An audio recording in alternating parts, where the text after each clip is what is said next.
Hi everyone எல்லாருக்கும் வணக்கம். நிறைய பேருக்கு தெரிஞ்சிருக்கும் இந்தியா டுடே அப்படின்னு ஒரு நியூஸ் மேகசின் இருக்குது. மீடியா, டெலிவிஷன் இதுலேயும் வந்து இந்தியா டுடேங்கிறது இருக்குது. அந்த இந்தியா டுடேங்கிறது ஆஸ் ஆன் டேட் வந்து பார்த்திங்கன்னா இங்கிலீஷ் லாங்குவேஜஸ், அதர் லாங்குவேஜஸில் இருக்காங்க. தமிழில் அவங்க கிடையாது.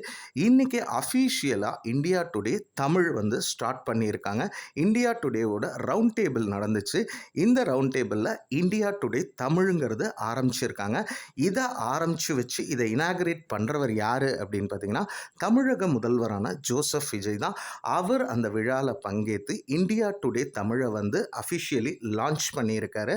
அதே மாதிரி அதாவது ஒரு டிஜிட்டல் டிஸ்பிளே மாதிரி இருந்துச்சு. அதில் வந்து விஜய் சார் எழுதி கையெழுத்து போடணுங்கிற மாதிரி இருந்துச்சு. அப்போ விஜய் சார் அதில் என்ன எழுதினார்னா, ட்ரூத் ஸ்பீக் லவுடர் அப்படிங்கிற மாதிரி எழுதினார். உண்மை உறக்கட்டும் அப்படிங்கிற மாதிரி எழுதி கீழே விஜய் அப்படின்னு கையெழுத்து போட்டார்.